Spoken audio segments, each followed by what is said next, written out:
Hey everybody, welcome to another episode of It's Worth a Pilot. I'm Dane Drumhiller. I'm here with my friend David Bushnell. What's up, everyone? And today we're talking about Castle Rock.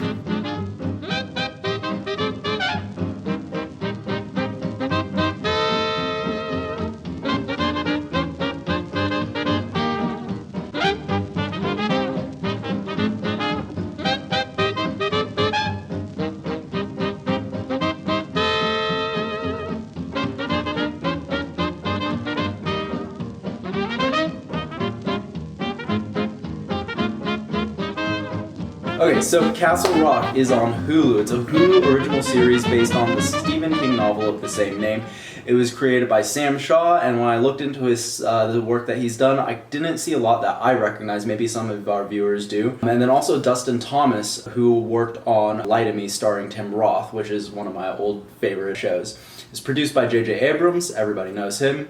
It stars Andre Holland, which you know from American Horror Story, Hotel, 42, The Story of an American Legend, and A Wrinkle in Time. Melanie Lynskey and Bill Skarsgård, who you know as Pennywise from the 2017 version of It. The logline of this show is Castle Rock combines the mythological scale and intimate character storytelling of one of King's best-loved works, weaving an epic saga of darkness and light played out on a few square miles of Maine woodland. So we just got done watching this episode, and Dane, what'd you think about it? Okay, do you want to talk about likes or dislikes first? Let's go dislikes first. Okay, so some of the things that I wouldn't even call them dislikes, they're just preferential, is sometimes I feel like nowadays with some of the stuff that's coming out, I feel like sometimes we're getting unnecessary shots, like physically. I think that sometimes the shots that are being shot in these pilots or shows or whatever, sometimes I feel like we're going overboard for the wrong reasons. So for instance, when we were watching, I brought up that shot in the crosswalk area of that street. And I'm sure that they were trying to say something, but I feel like it was an unnecessary long shot for what in reality they were just saying is these people have a past. I would actually push back on that. I thought those shots added a lot to the episode. And then I did some reading on, as is kind of my job here. Yeah. I did some reading on it, and I anticipate that this is going to actually be a fairly small world that we're going to be operating in. So I feel like it does a lot to give you a lot of feel about the town. Mm-hmm. For some of y'all that might I have can seen see it. that how we're showing just how small this town is by showing her, and then he's right there. So as far as those shots are concerned, I thought they did add a lot. I really felt like they were something that was really pulling me and engaging me. So yeah, I mean, what did you dislike about this? Did you have any dislikes about this? Yeah, actually I did. Okay, So for me, one of the things that I really didn't like about it, again, I felt like the pacing was a little bit slow. It was. For me, I want in my trailers, in my pilots, I want to get my blood going just a little bit. I get why they chose not to do that in this trailer, and I think that part of making a horror show is building that suspense, so something's going to happen. And I think that's just me being, impatient, being like, come on, let's get to the action. But the action is in and of itself less fulfilling when it's, when they give it to you right off the bat, especially in something like a horror or a thriller kind of TV show, which this most definitely is. So just like my initial reaction towards the show was like, oh, come on, this is kind of dragging a little bit, but like... You just kind of have to switch your brain to the right motif. Because it's like, in like sitcoms, like a major theme is the audience knows more than the characters. Yeah. In horrors, it's the polar opposite. You know the very least out of everybody most of the time. So once you switch your brain over to that, it's a little easier. But I do understand, especially because we watch so many of these, it's just like, it's hard to switch your brain over to horror. Yeah. And now that we're in October, bitch, we're doing it all month. Yep, horror all month. Yeah, man. We should probably reshoot the opening and include that. I'll tell them when I want to tell them. I'll tell them when... Okay.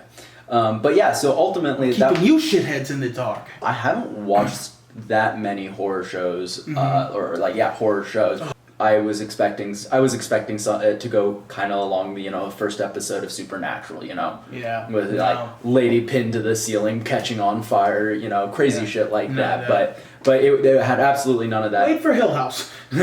Wait for Hill. We're doing Hill House next. Wait for Hill House. Actually, I think it's the last episode this month. I do them when I say we're gonna do them, son. Okay. And that's why he's the director. Hold my pocket. What? You wouldn't get it. It's a prison thing. So likes. What did you like? Pretty much everything else. I know, right? Okay. Me too. So all the Little King references. One of the things that really jumped out to me was the choice to make Shawshank a for-profit prison, but also to harp on that point that this is a for-profit prison because it's clearly doing up to some real shady shit. Like y'all saw Shawshank Redemption. It makes that era because this is definitely like. This is modern era where Shawshank was, 80s? 70s? I don't know, but the flashback is in 91. Yeah, but it's definitely not a good place to be, and you can definitely tell that the warden is more interested in what the corporate interests are in the prison as opposed to any sort of rehabilitation of the people that are in there. That's one of the things that I actually really appreciated about the show.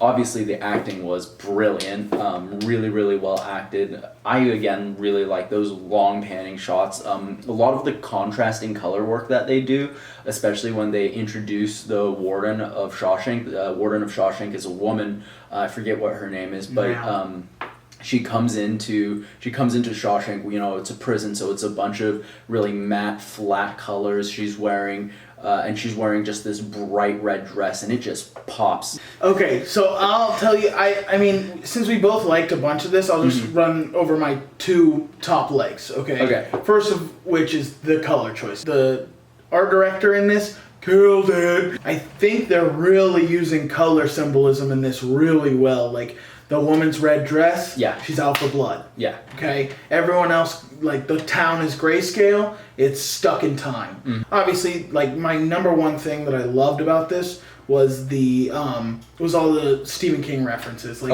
all the little sprinkles that they give us, which is something that Stephen does really well in the books that he writes.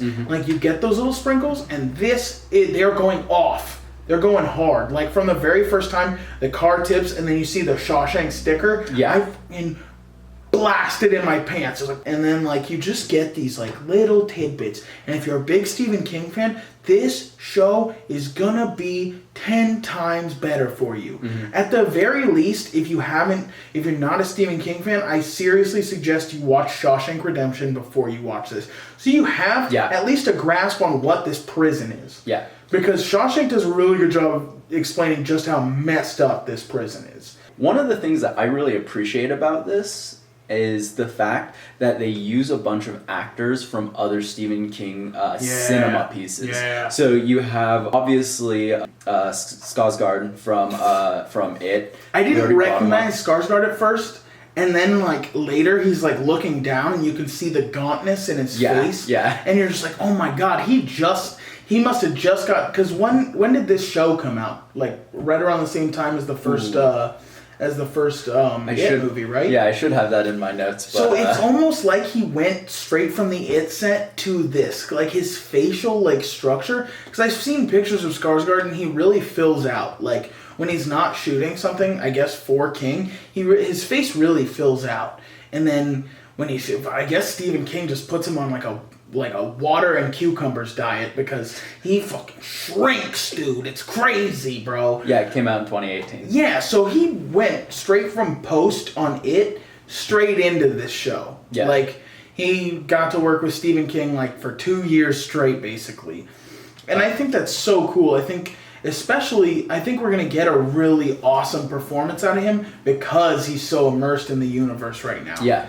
So Sissy Spacek was the original Carrie and also plays in this show. She's the mom of the lawyer. Chosen Jacobs, the flashback, the kid in the flashback, is also in It. He's the black kid from It.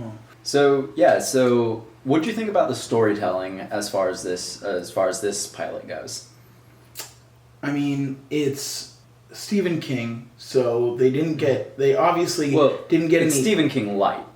Well, what I'm saying is they obviously didn't get any slouches to write this. You know what I mean? Mm-hmm. They didn't get David Benioff and D.B. Weiss or anything like that.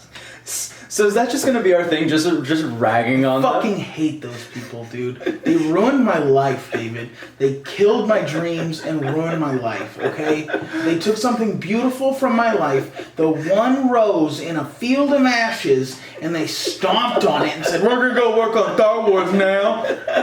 Oh my god, I hope they're not working on Mandalorian. Oh no. They probably are. They must have done their research on who wrote this. So, I mean, granted, we can't get a whole lot. Like, I think it was done really well in the sense that they're not leaving out a bunch of stuff. You can tell this is a very detail-oriented story, which is another reason why I say if you're a casual watcher, stay the hell away from this show. I don't want to... And the reason I say that is not because I don't think they'll enjoy it, it's because I don't think they'll value it. Like, if you're a casual watcher, I hate meeting people who are like, oh, that was a dumb movie, and it's like, you didn't watch it. You didn't watch it. And it's funny that I say that because my buddy Pori is he's the next level on that of me, to where he's like, he'll shut something off if I'm not paying attention. He'll just be like, you're just going to sit on your phone?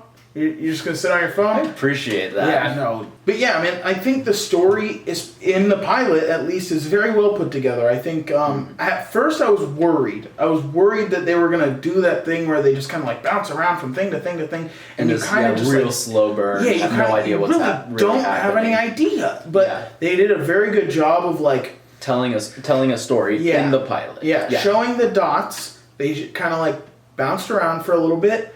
They showed you all the dots, and then they started connecting a couple of them. And they're like, see how this is going to work out? They did a good job. And that's not an easy thing to do when you're like trying to like connect all these dots, especially with a story that's originated by Stephen King. You got to have a lot of pressure on you.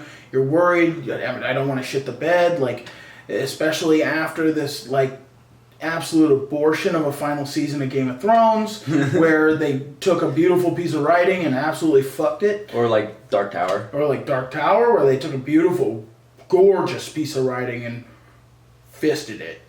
Fisted it hard. Yeah. No pointer fingers. Spit on the fist. Punch until it opens up. God damn. Yeah, dude. Well, I'm happy to report that King actually looked at this episode before it was released and approved it. Cool. So, ultimately, what's our rating? Okay. For me, it's between the second and the third option. See, my issue is King, like, his stuff is very thick. Mm-hmm. So I'm worried that if I were to like try to like binge multiple seasons of this, it's the same thing you'd get out of like binging the first couple seasons of Game of Thrones. You just get tired, you're exhausted from information going into your brain. So what I'm going to give it right now is binge a season. Based on the pilot, because we're just doing pilots right now. Both of us have only seen the pilot and we've only seen it once. I'm going to say binge the season. That's what I'm going to do. That's how I'm going to grade it. What about you? I'm 100% with you on that. I'm squarely in binge the season. My gut feeling, again, is just based on the fact that this is being, like, just based on the pilot, it's being done really, really well. I'm guessing by the end, I'm going to be begging for more. But right now, I'm pretty squarely in binge the season. I guess this is the time to bring up, this is an anthology show, meaning that it is going to follow a similar pattern to American Horror Story, where it's going to be a different story every season. So we're going to get this full story, which is another reason why I'm like right there in the binge the season. I think is perfect. Yesterday's history, tomorrow's a mystery. So next season we're not going to know. But this season, I have to see it. Yeah, it could be called Castle Rock. It could be in Hawaii for all we know. Yeah. Who knows, man? Binge the season, guys. Binge the season, guys. All right, that's been another episode of It's Worth a Pilot. Thanks. See you next week. Spooks were having the midnight fling. The merry-making was in full swing. They shrieked themselves into a cheerful trance when the skeleton in the closet started to dance.